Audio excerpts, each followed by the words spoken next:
Good morning, folks. How you? It's your humble narrator, Jay Joyner, here this morning with a cup full of coffee. Nice pipe full of green.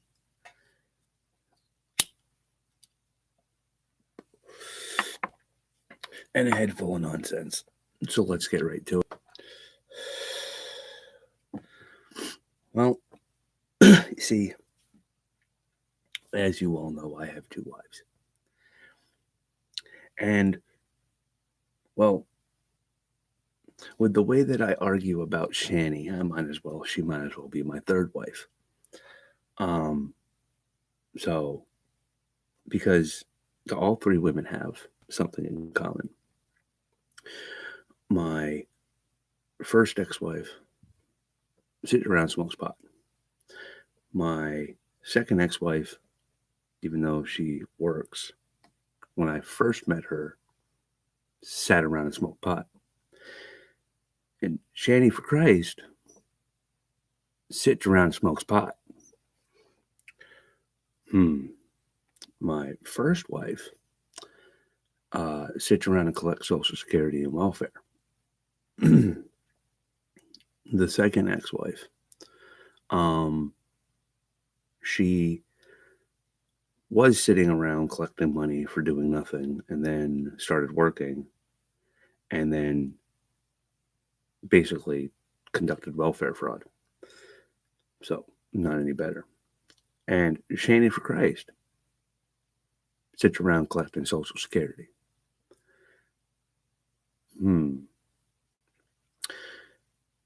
My first ex-wife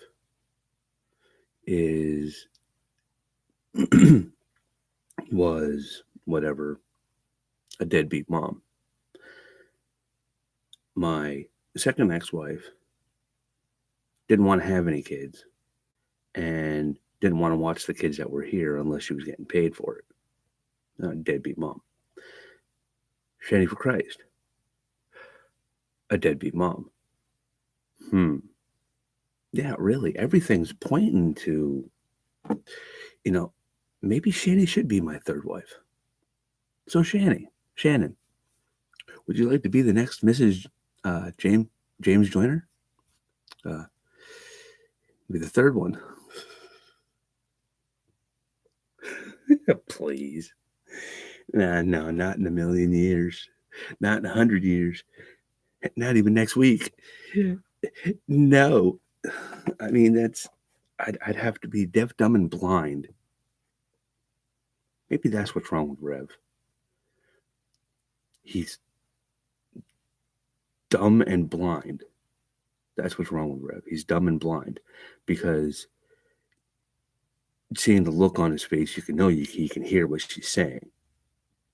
But I really don't think he's looking at her. And he's got to be pretty to be sitting with her.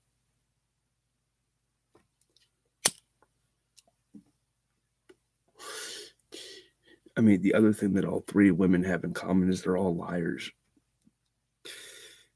They're all liars. They tell you something to make you think they fit in. But they're really all liars.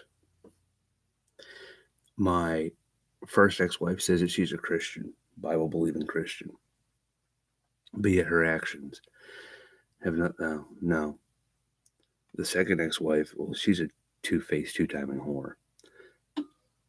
But she tells you she's not. And then Shani for Christ, again, says that she's a Christian, but if you look at her page and from what she talks about, no. There's another thing that all three of y'all have in common.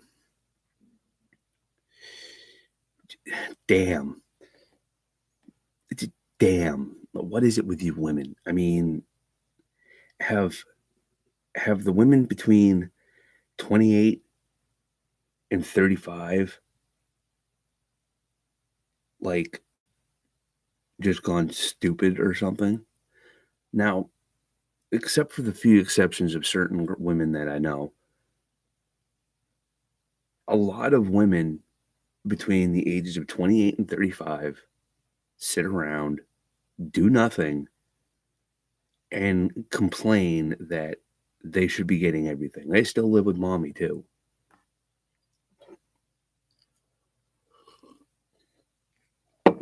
Mommy and daddy's little girl, they still live with them too. So I don't get it. I don't understand what happened here. I mean, we went from women being delicate flowers that needed to have a man in their life to strong, independent women who don't need to have a man in their life to deadbeat women who want everything handed to them, or, well, we can't tell if you're a man or a woman at this point in time in 2019, because in 2019, gender doesn't define you. There are more than two genders. A man can be a woman, and a woman can be a man, and you can be an Apache helicopter. Please. Let's get our heads out of the internet and welcome to the real world, folks. It's a sad world where we let the internet define who we are, because that's what you're really doing. I mean, the only reason that you say that you are this gender or cisgender or transgender is because it's a fad that's being pushed around by the internet. Just look at yourself and be who you are. Don't be something that you're not.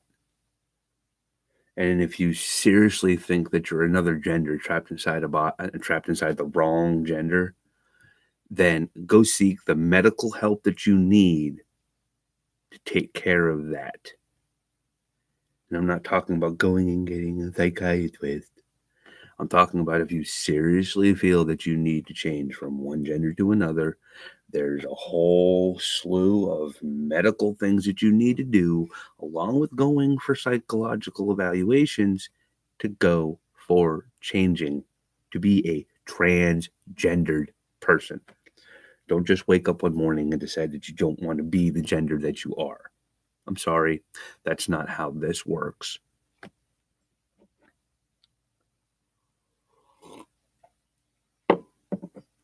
And now, speaking about the book on how to cook your three wives, I was actually talking about some books that I have started reading and have procured in the last couple of times as I've talked to you. As we all know, I read the Bible. Recently, along with Genesis, I've started reading the book of Enoch. And between creation and the first destruction of the world, we have the book of Enoch, which explains so far how the Nephilim came to be and how man learned about certain things.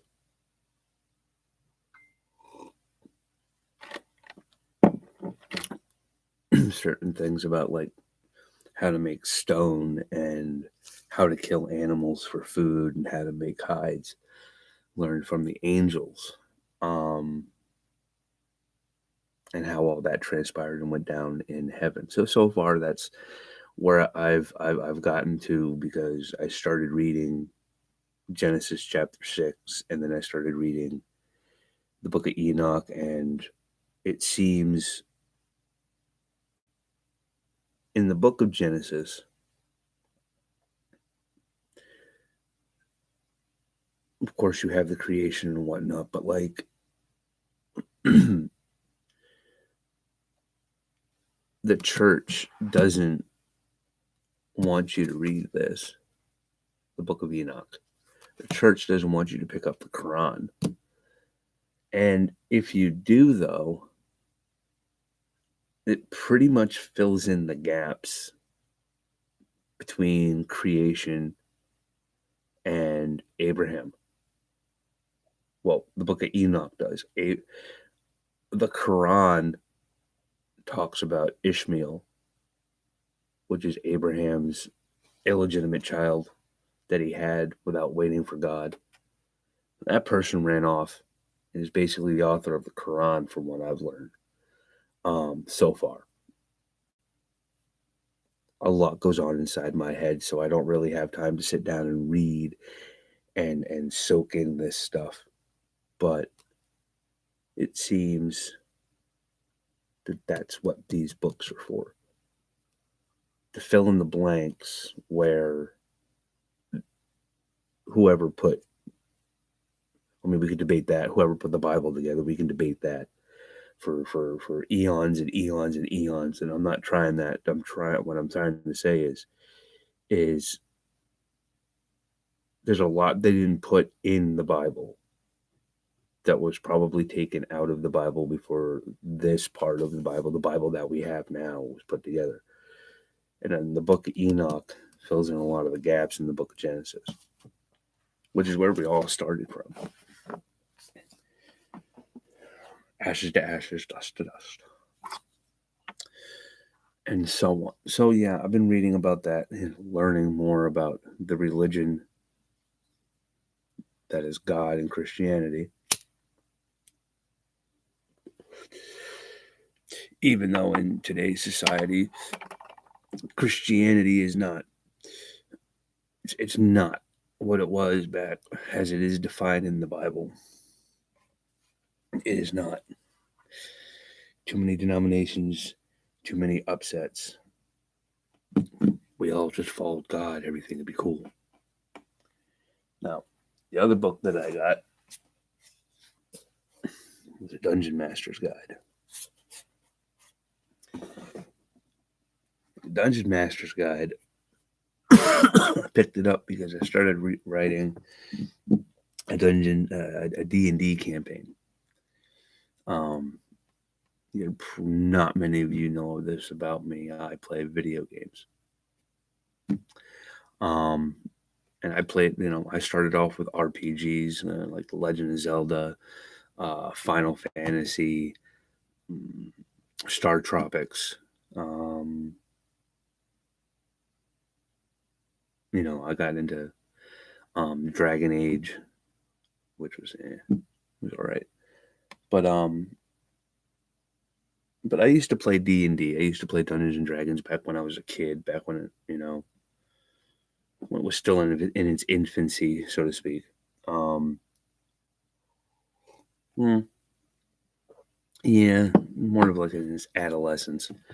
But like, I'd say like 20 years after D&D started, I started playing.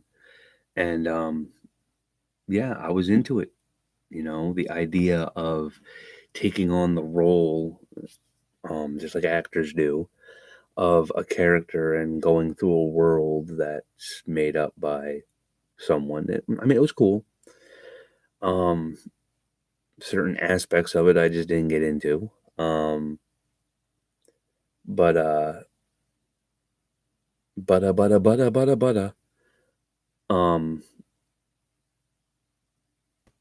But yeah, and then I got out of it because a lot of the DMs that I dealt with wanted, they killed off my character because it was basically because they just didn't like me.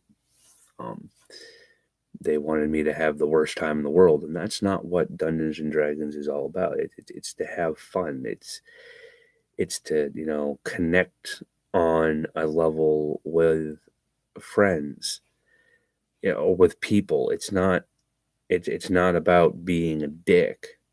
It even says it in the beginning of the Dungeon Master's Guide that remember that D&D is a game, and honestly, I think we need to get back to those kind of tabletop games where it's face to face with people, where you're actually interacting with real people, not this type of interaction, or having the phone in your face or playing a video game, real, just sitting down with a bunch of friends, just having fun. I want to get back into that. Sounds like something good. So, yeah, I'm thinking about getting back into that. And Sounds like it could be a good idea. And on another awesome note, because it's awesome, we have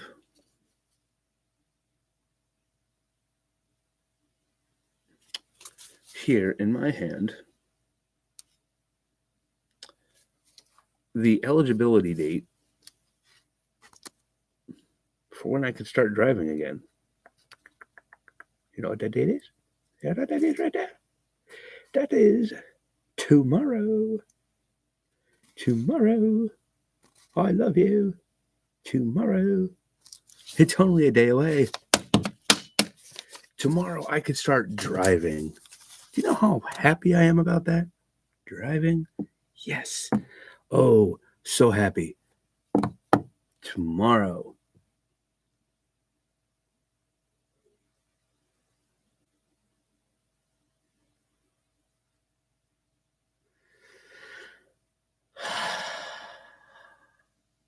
Crack House Librarian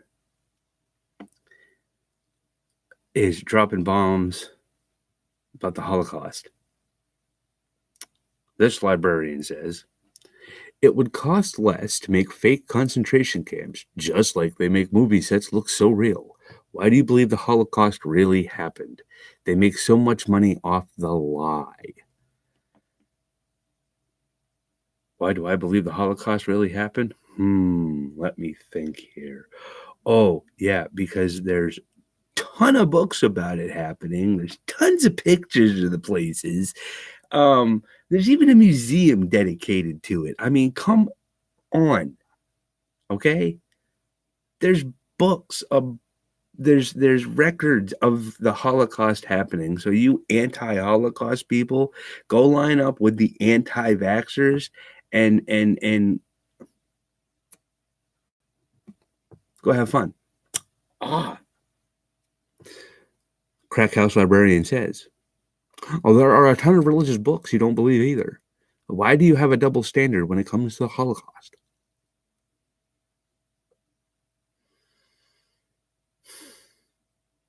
Well, hold on. And he says more. And I just explained how they got there. You can't just build it like a movie set. Why would they do that? To make money, it's obvious. Yes, because Hitler was in it for the money. Come on. Yeah, stop smoking the crack, bruh. Okay? We wouldn't have sent troops into Germany. Britain wouldn't have sent troops into Germany if this wasn't really happening. Y'all millennials need to go back to school, start reading a book, and there's more.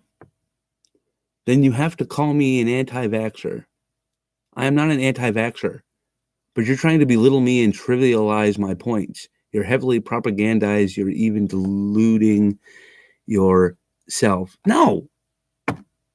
Whatever, okay? The Holocaust is real. Vaccinate your kids and wrap it before you have sex.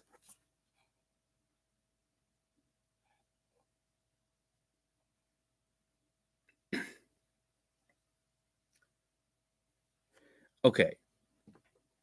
Let me break this down to you. If one person writes about it, not everybody's going to believe it because there's nothing to back up what that one person wrote about.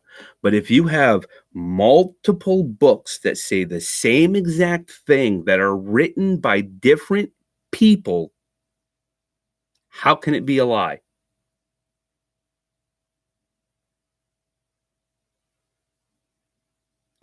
The same topic written by different people in different languages from different points of view. How can it not be true? Have you even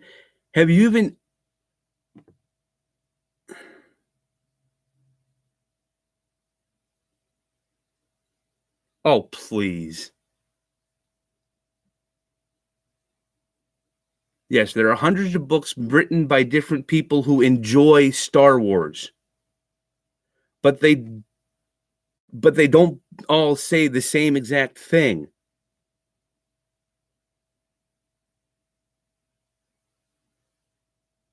Okay, so then how do you believe in something? Do you just have it pop into your head one day and go, I believe in it?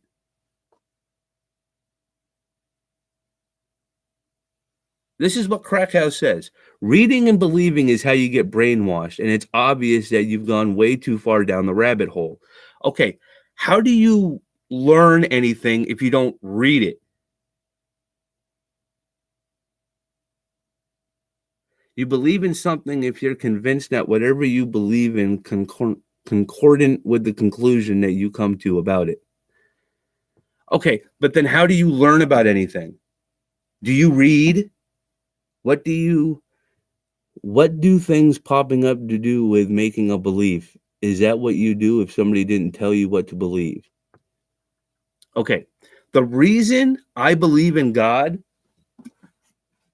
is because I read this book. The reason I believe that chloroform is in plants is because I read it in a science book. Okay? The reason I know how to use a computer is because I read about it. Yeah, I've read the Quran. Do you know that the Quran, the God of the Quran, is the same God of the Holy Bible and it's the same God of the Tanakh? It's the same God. So if three different books all talk about the same God, then I guess he must exist.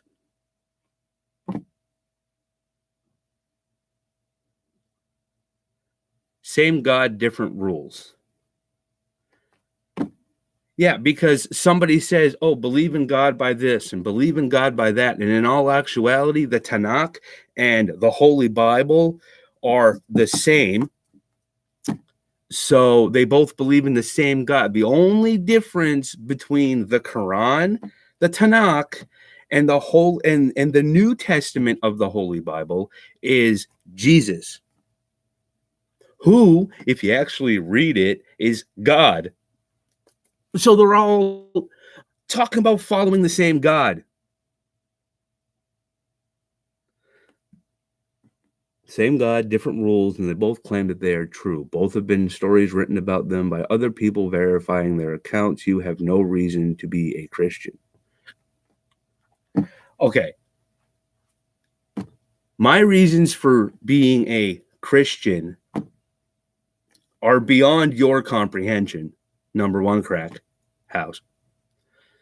And if you were an actual librarian, you wouldn't be talking this stupid shit because you'd actually be cracking open a book and reading it.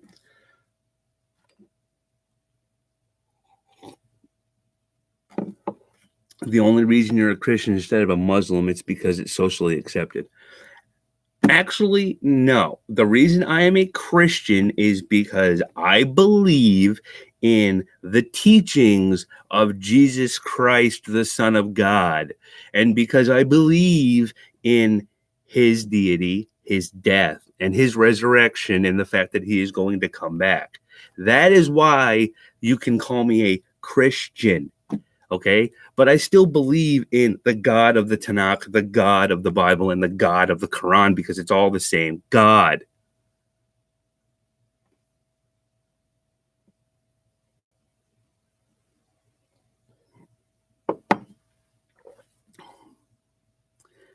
God is God is God. There's like no difference.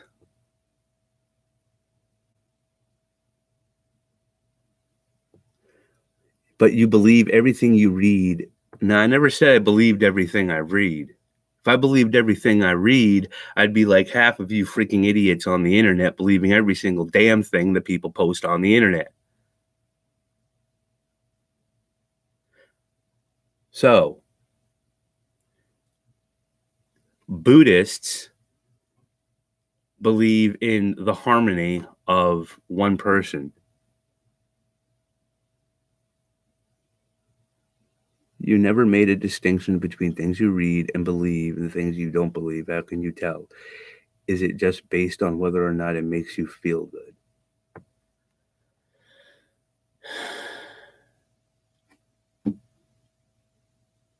Okay. You are absolutely making no sense.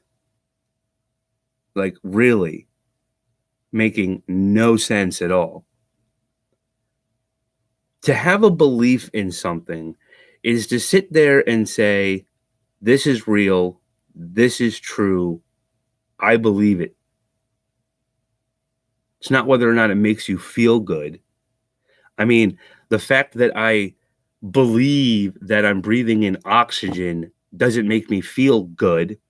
It's just a fact based on fucking fact. How do you personally make a distinction between reading something and believing it or reading something and not believing it? Well, that's not that hard, Crackhouse. I mean, I could sit there and read that Superman can fly. I know I can't fly. I'm not going to sit there and jump off the top of my house and believe that I can fly, you know. But when it comes to believing in God or whatever you want to believe in, that is a distinction made between you, yourself, and whatever it is you believe in. That doesn't have anything with reading anything about it in a book. I mean, blind people can't read and can be told about God, and whether or not they want to believe in what they've been told and what they hear, that's up to them. A deaf person, if you want to go off on the whole hearing thing, a deaf person can't hear it, but if they can see it,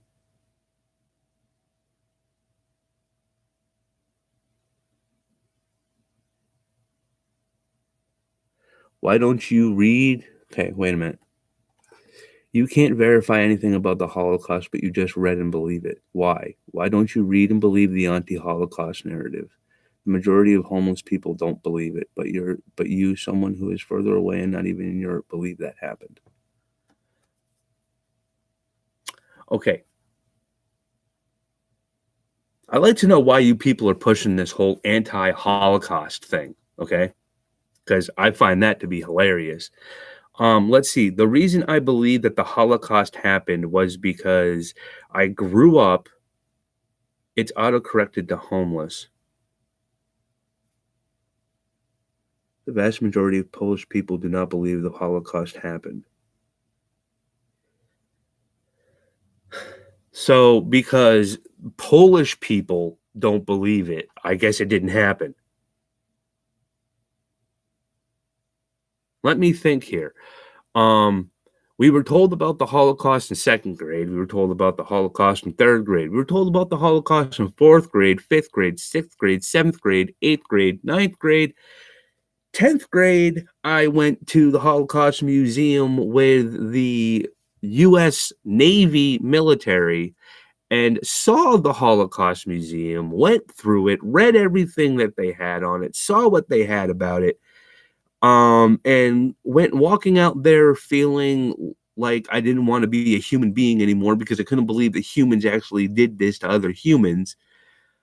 And then after doing more research about the Holocaust, the fucking Holocaust actually happened. And the fact that you people don't believe it, need to go back to school.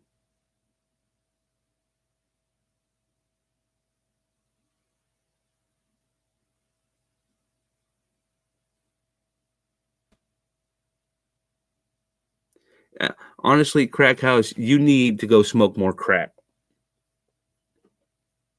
Were you there? Were you at the Holocaust?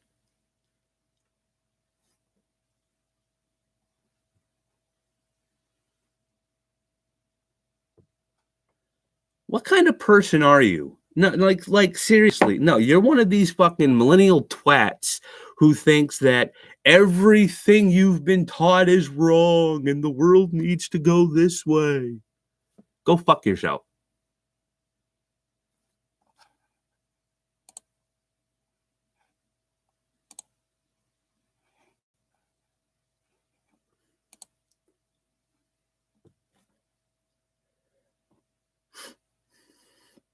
I'm going to tell you this right now. Stay in school and fucking learn something.